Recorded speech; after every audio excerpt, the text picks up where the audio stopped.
Then so what we're going to do now is you are going to spin your non-horror wheel for me. We're switching it. We're switching gears. Sounds good, man. Let me spin it up. And we have boy. So you got Master Roshi. Master Roshi. Mm-hmm. Okay. Master Roshi. From Dragon Ball Z fame, and Dragon Ball Super as well. He actually had a bit of work to do in there. Oh, Um, no, I haven't seen all of that, but oh that's yeah. cool. Basic man. If I tell you about the stuff I haven't like really watched Super, but I've heard about like what's going on. Absolute ridiculousness. Like Goku teams up with Android 17, I think it is. 17 is the one with the boy. Yep. Teams up with 17, I think Vegeta, Master Roshi, and a revived Frieza to go and fight in like a tournament and save the world or something. That's awesome. And it's like, why would you revive Frieza? But all right. All right. I've never really questioned the formula of the show before, so I just kind of accept it how it comes. So Yeah. I think it would be fun to see, more fun than Piccolo 10 times being cut to saying he's not mad enough. Um, Right. I'm sure it's not much further off than that, but at least it would look a little bit cooler. Mm-hmm. Well, you know what? I'm gonna roll with this one. I'm not gonna lie. I spun the wheel a few times because I was not satisfied. But I think I'll deal with this. So we got Master Roshi versus Jason, which is probably the most far removed character from Jason we probably could have chosen. Um, but Master Roshi, old guy from Dragon Ball Z, Dragon Ball Super, and Dragon Ball GT to a lesser extent. Um, Old man, pervert, but super skilled in martial arts and trained Goku and Krillin, and I guess provides a couch for Yamcha to crash on or something. Uh, but so he's definitely like a prime martial artist, but he also lives on a island, just kind of out in the ocean a little bit. Um, Jason is the killer from the Friday the 13th series. He's pretty much a zombie, was a drowned kid, and came back to kill campers, and he wears a hockey mask. Um, he's in the woods. He's Um, in the trees. he's in the trees. Um, Jason's known for having a machete a lot of the time. Uh, Machete. but the thing about Friday the 13th, which is interesting, is he's known for wearing the hockey mask, but he doesn't get that until part 3, which is that's a pretty common fact. But he's also known for having a machete like all the time, but I do not often see Jason with the machete. Like he uses pretty much everything. He does I've seen him do archery.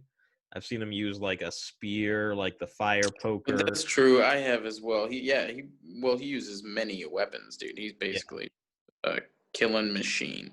Yep. He's basically Crimbopulous Michael. He just loves killing. He just loves killing. Oh boy, here I go killing again. That's like I don't know if you saw that. You remember that old Robot Chicken bit where it's like Jason like comes home one day and he marks off a day on the calendar and it's like Thursday the 12th and he's like, oh boy. Yeah. It's like a kid on Christmas, like he can barely sleep and then he gets up in the morning, like showers, puts on his best like jumpsuit or whatever and goes And, out. yep. Just slashes it up. Yeah, just slashes up a bunch of teenagers. Then he comes home all covered in blood. He's like, Yep. marks off the Friday the 13th, and then he's like, oh, just waits for next year. Yeah. There's also another good Robot Chicken one where like he's just walking and like the woman's running away from him, and once she like goes away, he like jumps in the bushes and grabs like a bike and then just starts pedaling, and everyone's like, "Yeah, Jason, go!" He's doing like bike tricks on the doing like motocross bike tricks on like the hills and stuff, and everyone's like, "Yeah, you get him, Jason!" And then he gets like way ahead of her and then positions himself so it looks like he's still just standing there. Shit. Because it's like, how does he get around so fast? He's got a bike hidden somewhere. That's Uh, amazing. uh, Robot Chicken did some good Friday the 13th skits, but how does Jason meet Master Roshi? Um, I think this honestly writes itself, which does not sound obvious, but I think I got a fair idea of where you might take this, but let's hear yeah. it. Well, we got Friday the 13th. I believe it's part 8. Jason Takes Manhattan, which is one of my favorite titles of any movie, where Jason kind of like stows away on a ship, and that allows him to go to Manhattan from Crystal Lake, and because Jason's not locked down in Crystal Lake at all, but he stays there, and it's only through either stowing away on a ship for some reason or going into space, which takes him away from Crystal Lake. Um, I believe Freddy versus Jason also brought him to Elm Street. So he's not like tied down to one specific place, but basically he's doing the same sort of deal. Like he's on like a boat comes by and he stows away, like he grabs the chain of the anchor or something, and he just kind of he's on the ship, kills off a bunch of people, and I think simply put,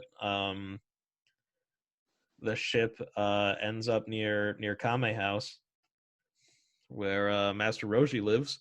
Jason jumps off because, well, he's killed everyone on the ship, and this is the closest land he sees, and ends up at Master Roshi's house. It's the dead of night, and well, he's going around and you know slowly picking off the residents one by one. So Ulan and the turtle, and I forget that cat's name.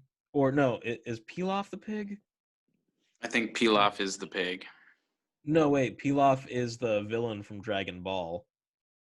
I think it's Oh, Ulan is the pig. Um, yeah, I got honestly no freaking idea, I dude. don't know who that cat's name is. Jason of course kills Yamcha. Yeah, I'm just outie. Yeah, I mean Yamcha can't hang with Jason. Like you can say Yamcha's like the strongest human all you want, or him, Krillin, and Hercule are like the strongest humans, but like you remember in Friday the 13th, Jason Takes Manhattan when the dude just starts boxing him and nothing happens, and then Jason just does one punch and knocks the guy's head off. Oh yeah, dude. It's one of the best scenes in that movie. But so basically, eventually, Master Roshi is alerted to this, and Master Roshi has to defend Kame House amongst after he finds the remains of all of the other residents. So then Master Roshi's just got to scrap with Jason, and that's really Right on. how it goes. Master Roshi can do a Kamehameha, so I am not sure how well Jason would fare, but Jason also can't die, so this might go into the unstoppable force meets immovable object situation. So, I mean, Master Roshi's got to get tired eventually. He is old. And that he is. So, It's I'd say it's fair to say it's anyone's game. yeah, it could go either way. I'm just happy it exists. Me too. Yeah, I'm just imagining like I'm just imagining a Kamehameha just piercing Jason, just ripping off all of the remainder of his skin and such, and he's just standing there basically just sack of bones. yeah. Just like I'm still ready to kill. Yep. Or it pulls a Jason Goes to Hell, where Jason then just comes back as a spirit and then possesses Roshi. But actually, wait a minute. I've brought this to the Dragon Ball universe. So Jason Goes to Hell is actually Jason is then down there waiting in line, and he probably maybe he ends up at King Kai's place or something. I don't know. He goes to like Dragon Ball's hell. Amazing. Um, but no, I think Master Roshi's got to get tired eventually, and that's probably when Jason will make his move. But I'm getting this image of like Jason is like, walking out of the water, just up the beach to Kame House, and then like, far away, Piccolo's like, huh, like I sense a new power, or something, because like Jason's power level, I feel like would be pretty high, because he can't die. Yeah. He's refusing to die. Yeah. Well, Jason too can also do some crazy shit, you know. Oh yeah. At least that's what they portray in like the video game that's come out, which is Yeah. pretty fun, honestly. I gave that a try. Was not really a fan, but mainly because there doesn't seem to be any sort of single player experience. It's always a play online with just people. That's kind of the shoddy thing about it, but it's all right, you know. I mean, if you can get past the stiff controls and more or less just be into the idea of getting scared shitless because you're pursued by Jason the whole time is pretty fun. That's the thing, is the controls as well. But the main thing is like if there was like a little, even if it was short, like a some sort of story mode, so I could like get used to it and then get good before getting wrecked online, then I'd be good. Yeah, and I feel you. But yeah, that's Master Roshi versus Jason. That's it, folks. That was spoopy. Yeah. So you ready for yours? Yeah, man. Lay it on me. Who I got? All right.